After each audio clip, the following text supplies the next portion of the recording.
Društvo za razvoj dece i mladih Otvoreni klub iz Niša u saradnji sa Centrom za interaktivnu pedagogiju iz Beograda, Inicijativom za inkluziju Veliki Mali iz Pančeva, Nexus iz Vranja i Užičkim centrom za prava deteta iz Užica sprovodi trogodišnji projekat Građansko društvo za inkluzivno obrazovanje, obrazovanje po meri deteta.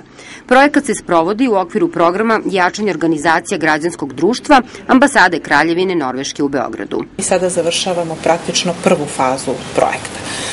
U odnosu na rezultate koje smo sada postigli, planiraju se aktivnosti u naredne 2 godine, tako da se nešto više o njima za sad praktično i ne može reći.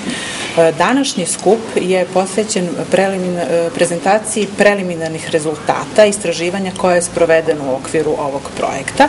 Naime, od prošle godine je zakonom obavezno inkluzivno obrazovanje i želeli smo da vidimo kako se ono sprovodi, koje su to poteškoće na koje se nailazi u primjeni inkluzivnih praksi. Po objedinjavanju svih ovih rezultata u 5 gradova izaći će se sa preporukama ka Ministarstvu prosvete, koji inače podržava ovaj projekat i koje je dalo odobrenje i saglasnost da se on realizuje, jer smatra da je ovo najlakši način da se do informacije u primjeni inkluzivnog obrazovanja dođe. Cilj projekta je povećanje aktivnog učešća i uloge organizacija građanskog društva u društveno-političkom razvoju kroz praćenje procesa inkluzije u obrazovnim institucijama i praćenje sprovođenja novih zakonskih regulativa u ovoj oblasti.